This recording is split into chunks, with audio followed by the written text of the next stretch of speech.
Hola queridos espectadores. Bienvenidos a un nuevo video de nuestro canal. Hoy vamos a sumergirnos en historias que marcaron el corazón de todos los amantes del cine y la televisión mexicana.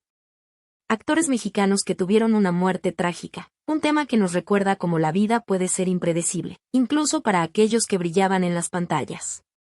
Protagonizando novelas que nos hicieron llorar, reír y soñar, estos artistas dejaron un legado que trasciende el tiempo, pero tuvieron sus últimos capítulos escritos de forma inesperada y dolorosa.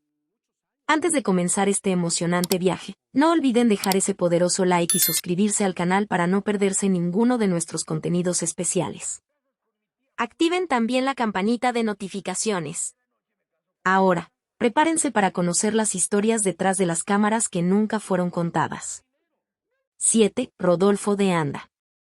Rodolfo de Anda Serrano nació el 6 de julio de 1943 en la Ciudad de México, emergiendo en el seno de una dinastía profundamente enraizada en la industria cinematográfica nacional. Su padre, el legendario Raúl de Anda Gutiérrez, conocido ampliamente como el Charro Negro, era un renombrado productor, director y actor cuya influencia en el cine mexicano resultó fundamental durante la época de oro. Esta herencia artística proporcionó a Rodolfo no solo un apellido reconocido, sino también un acceso privilegiado al fascinante universo de las cámaras. Los escenarios y las historias que definirían eventualmente su propia trayectoria profesional y personal. El ambiente familiar, impregnado de creatividad y narrativas cinematográficas, sembró en el joven Rodolfo las semillas de lo que sería una carrera prolífica, aunque también marcada por momentos de intensa presión debido a las expectativas generadas por el peso de su apellido en la industria. A la extraordinariamente temprana edad de 2 años, Rodolfo tuvo su primer contacto profesional con las cámaras al participar en la aclamada película Campeón sin Corona 1945. Obra maestra dirigida por el reconocido cineasta Alejandro Galindo, quien supo captar en el pequeño Rodolfo un carisma natural que presagiaba su futura carrera. Esta experiencia inicial fue el catalizador de una serie de participaciones infantiles, continuando con Ángeles del Arrabal 1949, producción realizada bajo la atenta mirada de su padre, quien no dudó en introducir a su hijo en los entresijos del negocio familiar. Posteriormente, su aparición en Con todo el corazón 1951, dirigida por Rafael Portas, consolidó sus primeros pasos en la compleja industria cinematográfica mexicana, permitiéndole adquirir una experiencia invaluable frente a las cámaras mientras aún era un niño, aprendiendo los fundamentos del oficio actoral desde una perspectiva práctica que complementaría su formación posterior. El verdadero punto de inflexión en la carrera de Rodolfo de Anda llegó en 1960, cuando asumió el papel protagónico en El hijo del Charro Negro, obra emblemática dirigida por el talentoso Arturo Martínez, quien supo explotar las cualidades físicas y expresivas del joven actor. Este papel, cargado de simbolismo al interpretar al hijo del personaje que había inmortalizado su padre, representó no solo un homenaje familiar sino también su consagración como actor principal por derecho propio. La película fue un éxito contundente entre el público mexicano, que reconoció en Rodolfo a una nueva estrella con luz propia más allá de la sombra paterna.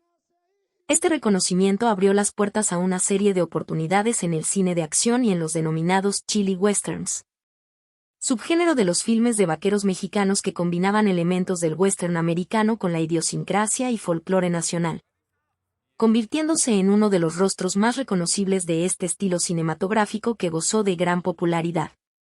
Durante las fecundas décadas de 1960 y 1970, la carrera de Rodolfo alcanzó dimensiones extraordinarias al protagonizar más de un centenar de películas, extendiendo su influencia mucho más allá de las fronteras mexicanas. Su talento trascendió barreras culturales y lingüísticas, llevándolo a trabajar en producciones internacionales en Estados Unidos, donde su porte atlético y carisma lo convirtieron en un favorito para roles de acción. En Colombia y Venezuela, donde aportó su experiencia a las nacientes industrias cinematográficas locales, e incluso en Italia y España, participando en coproducciones que fusionaban elementos del cine europeo con la tradición latinoamericana. No contento con limitarse a la actuación, el inquieto espíritu creativo de Rodolfo lo impulsó a expandir sus horizontes profesionales, asumiendo roles como productor, donde aplicó los conocimientos adquiridos observando a su padre, como director, demostrando sensibilidad artística y dominio técnico, y como guionista, plasmando sus ideas y visiones en historias originales que enriquecieron la filmografía mexicana de la época con propuestas frescas y relevantes. En el ámbito personal, la vida de Rodolfo estuvo marcada por relaciones intensas y complejas que reflejaban tanto su carisma como su temperamento apasionado. 6. Antonio Rodríguez Frausto. Antonio Rodríguez Frausto, figura emblemática del cine mexicano, nació el 20 de septiembre de 1897 en la histórica ciudad de San Luis Potosí, México. Durante una época turbulenta marcada por los últimos años del Porfiriato, periodo que posteriormente representaría en varias de sus interpretaciones cinematográficas más memorables. Descendiente de una familia de clase media con valores tradicionales arraigados, desde su adolescencia manifestó una inclinación natural hacia las expresiones artísticas, particularmente el teatro. Ámbito donde comenzó a forjar su sensibilidad interpretativa antes de que el cine se convirtiera en su principal medio de expresión. Sus primeros acercamientos a los escenarios teatrales locales revelaron un talento innato para la caracterización y una presencia escénica que captaba la atención del público.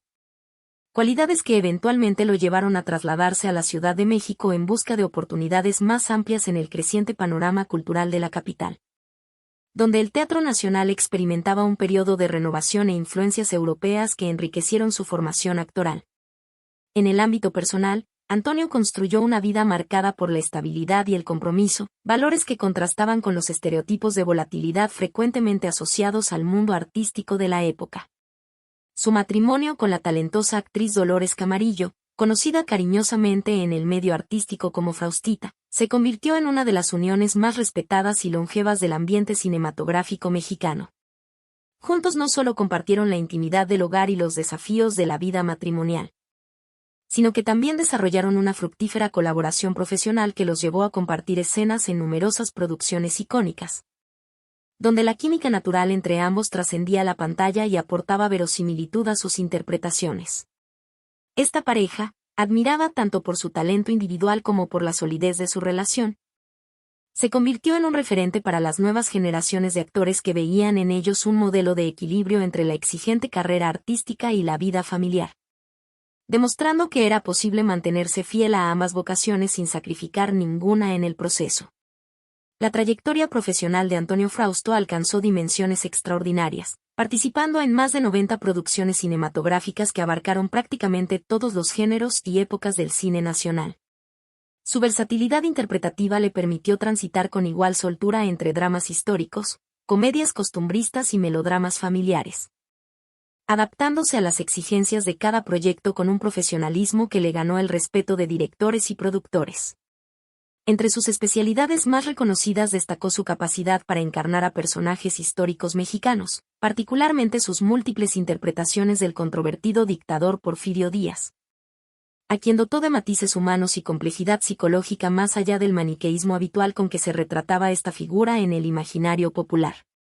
Su meticuloso estudio de los personajes históricos, la atención a detalles de caracterización física y la profundidad emocional que imprimía a cada interpretación convirtieron sus apariciones en auténticas lecciones de historia viviente que trascendían el mero entretenimiento, para aportar valor cultural y educativo a las producciones en las que participaba. Su participación en la obra maestra del cine mexicano Vámonos con Pancho Villa 1936, dirigida por el visionario Fernando de Fuentes, constituye quizás el punto culminante de su carrera artística y el papel por el que más frecuentemente es recordado en los anales de la cinematografía nacional.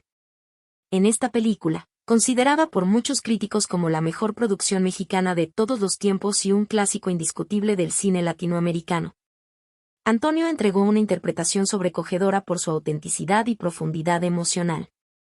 El filme, que abordaba los aspectos más oscuros y desmitificados de la Revolución Mexicana, permitió a Frausto desplegar toda su gama expresiva en un personaje complejo que transitaba desde el idealismo revolucionario inicial hasta el desencanto posterior ante la brutalidad del conflicto, reflejando las contradicciones intrínsecas de este periodo definitorio en la historia mexicana. Su trabajo en esta película no solo consolidó su posición como uno de los actores fundamentales del cine mexicano, sino que también contribuyó decisivamente a elevar los estándares interpretativos de la industria cinematográfica nacional en un momento crucial de su desarrollo. 5. Rafael Banquels. Rafael Banquels Garafulla llegó al mundo el 25 de junio de 1917 en La Habana, Cuba. Producto de una familia española emigrada temporalmente a la isla caribeña por razones comerciales y circunstancias sociopolíticas complejas de la época. A pesar de su nacimiento en suelo cubano, su identidad cultural estuvo profundamente vinculada a España desde sus primeros años, ya que la familia Banquels retornó a la península ibérica cuando Rafael era apenas un infante, estableciéndose en la cosmopolita Barcelona durante un periodo particularmente efervescente de la historia española. En la ciudad condal, el joven Rafael recibió una educación primaria formal impregnada de los valores tradicionales españoles, pero también expuesta a las corrientes modernistas y vanguardistas que florecían en la Barcelona de principios del siglo XX. Este ambiente cultural dinámico y diverso moldeó su sensibilidad artística temprana, despertando en él un interés por las artes escénicas que eventualmente definiría su trayectoria vital.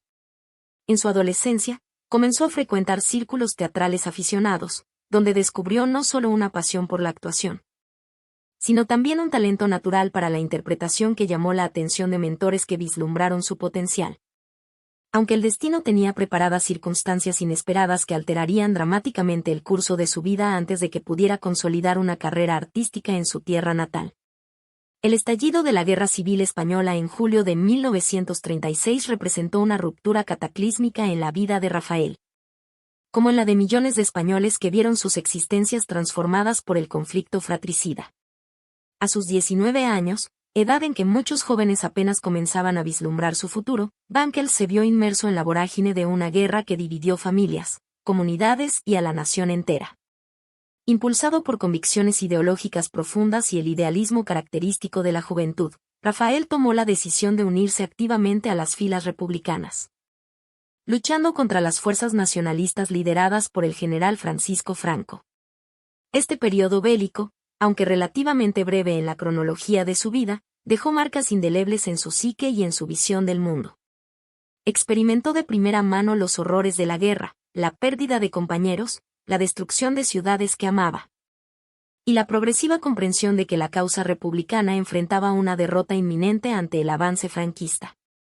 Al vislumbrarse el desenlace del conflicto hacia 1939, con la victoria cada vez más cercana del bando nacionalista, Rafael y su familia se enfrentaron a una decisión desgarradora pero necesaria: abandonar la patria para evitar las represalias que inevitablemente caerían sobre quienes habían apoyado al bando republicano. Esta experiencia de desarraigo forzoso y exilio político marcaría profundamente su identidad y perspectiva vital, convirtiéndolo en parte de aquella generación de españoles cuyas vidas quedaron definitivamente cindidas en un antes y un después de la Guerra Civil. La huida de España condujo inicialmente a la familia Banquels a Francia, país que representaba el destino inmediato más accesible para miles de refugiados españoles que cruzaban la frontera pirenaica buscando seguridad. Sin embargo, lo que debía ser un refugio temporal se convirtió en otra encrucijada dramática cuando el panorama europeo se oscureció con la expansión del nazismo y la inminencia de la Segunda Guerra Mundial. Francia, que había recibido a los exiliados españoles con una mezcla de solidaridad y reticencia, se encontraba ahora bajo la amenaza de la ocupación alemana, presentando nuevos peligros para quienes ya habían experimentado el trauma del desplazamiento forzoso. Ante esta realidad amenazante, Rafael y su familia tomaron una decisión trascendental que alteraría definitivamente el curso de sus vidas: emprender un segundo exilio, esta vez transoceánico, hacia México. La elección de este destino no fue casual. Bajo la presidencia de Lázaro Cárdenas, México había implementado una política de puertas abiertas para los refugiados de la Guerra Civil Española, ofreciendo no solo asilo sino también oportunidades de integración social y laboral para los exiliados. El viaje hacia América representó para Rafael no solo una huida desesperada sino también la esperanza de reconstruir una vida interrumpida por la guerra y el autoritarismo. Al pisar suelo mexicano, probablemente no imaginaba que este país que lo recibía como refugiado se convertiría en el escenario principal donde desarrollaría una carrera artística brillante y donde forjaría un legado cultural perdurable, transformando la adversidad del exilio en una oportunidad de reinvención personal y profesional que enriquecería profundamente la cultura de su país adoptivo. La llegada de Rafael Banquels a México coincidió con el despegue de la que sería conocida posteriormente como la época de oro del cine mexicano. un periodo de extraordinaria fecundidad artística y comercial para la industria cinematográfica nacional. En 1940, apenas instalado en su nueva patria y aún procesando las traumáticas experiencias del exilio, Banquels inició su trayectoria en el cine mexicano, donde su acento español y su formación europea, lejos de representar obstáculos, aportaron un distintivo atractivo a su presencia en pantalla. 4. Alma Rosa Aguirre. Alma Rosa Aguirre Juárez nació el 19 de febrero de 1929 en Ciudad Juárez, Chihuahua, México. Hija de un militar y de Emma Juárez, creció en una familia numerosa junto a sus hermanos Hilda, Mario, Elsa y Jesús, disfrutando inicialmente de una situación económica cómoda que se vería afectada por los efectos de la Segunda Guerra Mundial. Las dificultades financieras llevaron a la familia a mudarse a la Ciudad de México en busca de mejores oportunidades. En la capital mexicana residieron inicialmente cerca de Chapultepec, posteriormente en Mixcoac y finalmente en Tacubaya, entornos donde Alma Rosa comenzó a demostrar su interés por el mundo artístico. En 1945, incentivadas por su tía Elsa, Alma Rosa, entonces con 16 años, y su hermana Elsa, de 14. Participaron en un concurso de belleza promovido por la productora cinematográfica Clasa Films Mundiales. El concurso ofrecía como premio un papel secundario en la película El sexo fuerte, destacando a ambas hermanas entre las ganadoras. La película El sexo fuerte 1946 marcó el debut de Alma Rosa en la pantalla grande. Durante la década de 1950, se consolidó como una actriz destacada en la época de oro del cine mexicano, protagonizando películas como Yo quiero ser hombre 1950. Nosotras las taquígrafas 1950 y El siete machos 1951. En 1956, en el apogeo de su carrera, Alma Rosa decidió alejarse temporalmente del cine para dedicarse a la vida personal. Se casó ese mismo año y en 1957 dio a luz a su hija Emma Isela. Sin embargo, el matrimonio enfrentó dificultades culminando en divorcio poco tiempo después, marcando un periodo difícil en su vida personal. Tras un hiato de 12 años, Alma Rosa hizo un breve regreso al cine a principios de la década de 1970, participando en películas como Santa Fe 1972 y Volver 1973. Después de estas participaciones, se alejó definitivamente del medio artístico, optando por una vida reservada y alejada de los reflectores. El 27 de enero de 2025, Alma Rosa Aguirre falleció en la casa del actor, un asilo administrado por la Asociación Nacional de Actores, a los 95 años de edad. Su muerte, aunque no violenta, marcó el fin de una era, siendo ella una de las últimas representantes vivas de la época de oro del cine mexicano, dejando un legado artístico significativo. 3. Cornelio Reina. Cornelio Reina nació el 16 de septiembre de 1940 en la ciudad de Reynosa, Tamaulipas, México. Fue uno de los artistas más emblemáticos de la música regional mexicana, con una trayectoria artística marcada por éxitos musicales que han atravesado generaciones, pero también por una vida personal llena de desafíos. Desde joven, Cornelio demostró talento musical, aprendiendo a tocar instrumentos como el acordeón y la guitarra de forma autodidacta. Su pasión por la música lo llevó a formar el dúo Los Relámpagos del Norte junto a Ramón Ayala, conquistando gran popularidad en los años 60 con canciones que se convirtieron en clásicos. Sin embargo, la vida personal de Cornelio estuvo marcada por turbulencias significativas. Enfrentó problemas relacionados con el abuso de alcohol, lo que afectó sus relaciones personales y profesionales. Estos desafíos contribuyeron a la disolución de los Relámpagos del Norte en 1971, llevando a Cornelio a seguir una carrera en solitario.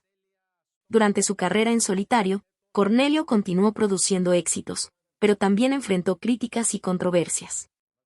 Algunas de sus canciones fueron consideradas polémicas por abordar temas sensibles de la sociedad mexicana, generando debate sobre los límites de la expresión artística en la música popular mexicana. La vida amorosa de Cornelio también estuvo bajo los reflectores de manera constante. Tuvo varias relaciones, algunas de las cuales resultaron en hijos que continuarían su legado. Estas relaciones eran frecuentemente objeto de atención mediática que exploraba los altibajos de su vida personal, añadiendo complejidad a su imagen pública.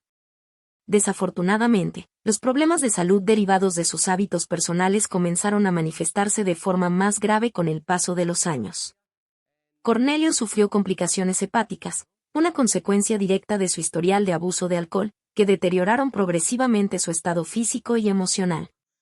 La tragedia culminó el 22 de enero de 1997, cuando Cornelio Reina falleció debido a complicaciones de una úlcera gástrica, a los 56 años. Su muerte fue un shock para fans y colegas que lamentaron la pérdida de un icono de la música mexicana, dejando un vacío irreparable en el panorama musical del país. 2. Sergio Jiménez. Sergio Jiménez Flores nació el 17 de diciembre de 1937 en la Ciudad de México. Desde joven demostró interés por las artes escénicas, lo que lo llevó a estudiar actuación en el Instituto Nacional de Bellas Artes entre 1962 y 1964. Periodo en el que inició su carrera en el cine experimental independiente. En 1966, Sergio hizo su debut oficial en el cine con la película Los Caifanes, interpretando el personaje de El Gato. Este papel fue un hito en su carrera, consolidando su presencia en la industria cinematográfica mexicana y abriéndole las puertas a numerosas producciones que lo convertirían en una figura respetada. A lo largo de su trayectoria, Sergio participó en numerosas producciones cinematográficas y televisivas, incluyendo películas como Corona de Lágrimas 1968, La Generala 1971 y El Extensionista 1991, además de telenovelas como El Maleficio 1983 y El Derecho de Nacer 1981, demostrando su versatilidad como intérprete. Paralelamente a su carrera como actor, Sergio se dedicó a la dirección y la enseñanza. Fue discípulo de renombrados maestros como Héctor Mendoza y Alejandro Jodorowsky, y posteriormente se convirtió en profesor de actuación, dirección y teoría del teatro en instituciones prestigiosas como la Universidad Nacional Autónoma de México. En 1978, fundó el Taller de Actuación de Televisa, que posteriormente se transformó en el Centro de Educación Artística, formando generaciones de actores y actrices que continuarían su legado. Su compromiso con la formación actoral lo convirtió en una figura fundamental para el desarrollo del talento en México. En su vida personal, Sergio se casó con Marta Meneses, con quien tuvo una hija llamada Ivana. Sin embargo, el matrimonio enfrentó desafíos y tras 2 años la pareja decidió divorciarse. Siempre buscó mantener su vida privada alejada de los reflectores, concentrándose en su pasión por el arte y la enseñanza. El 2 de enero de 2007, a los 69 años, Sergio Jiménez falleció en la Ciudad de México debido a un infarto agudo de miocardio. Su muerte fue un shock para la comunidad artística y para sus numerosos alumnos y admiradores. En respeto a sus deseos, sus cenizas fueron llevadas a Grecia, un país por el cual sentía gran admiración. 1. Marcelo Chávez. Marcelo Chávez Herrera nació el 13 de marzo de 1911 en la ciudad de Tampico Alto, en el estado de Veracruz, México. Hijo de Carlota Chávez, una joven madre soltera que trabajaba como empleada doméstica para una familia adinerada de la región, Marcelo enfrentó desde temprano los desafíos impuestos por su condición social. La casa donde nació se localizaba en la calle Vicente Guerrero, donde hoy funciona una tortillería, pero en esa época era una gran casona perteneciente a los terratenientes Felicitas Pérez y Vita Valdés. Fue en este ambiente que Marcelo pasó sus primeros años de vida, desarrollando su personalidad y sentido del humor. A los 8 años, Marcelo y su madre se mudaron a la ciudad de Tampico, situada a aproximadamente 20 kilómetros de su tierra natal. Fue allí donde el joven Marcelo comenzó a demostrar interés por el mundo del entretenimiento, expresando el deseo de convertirse en payaso, dando los primeros pasos hacia su futura carrera artística. A los 13 o 14 años, se unió a la caravana teatral propiedad de la familia Morones que estaba instalada en el barrio de La Unión en Tampico. Inicialmente enfrentó resistencia debido a su corta edad, pero con la autorización de su madre logró ingresar en la troupe y comenzó su trayectoria artística. La caravana teatral recorrió diversas regiones de México y América Central, pasando por países como Costa Rica, Panamá, Venezuela, Colombia y Perú. Durante estos viajes, Marcelo perfeccionó sus habilidades cómicas y desarrolló su talento como cantante y actor, formando las bases de su estilo único. El encuentro entre Marcelo y Germán Valdés, Tintán, ocurrió en 1943 en Ciudad Juárez, Chihuahua. Tintán, que buscaba un compañero cómico para sus presentaciones, asistió a una actuación de Marcelo y quedó impresionado con su talento, iniciando una colaboración que se convertiría en una de las más emblemáticas del cine mexicano. El 14 de febrero de 1970, en este día de San Valentín, Marcelo sufrió un accidente cerebrovascular que lo llevó a la muerte. La noticia afectó profundamente a Tin Tan, quien describió la pérdida como si hubiera perdido una parte de sí mismo, demostrando cuán profunda era la conexión entre los dos cómicos legendarios.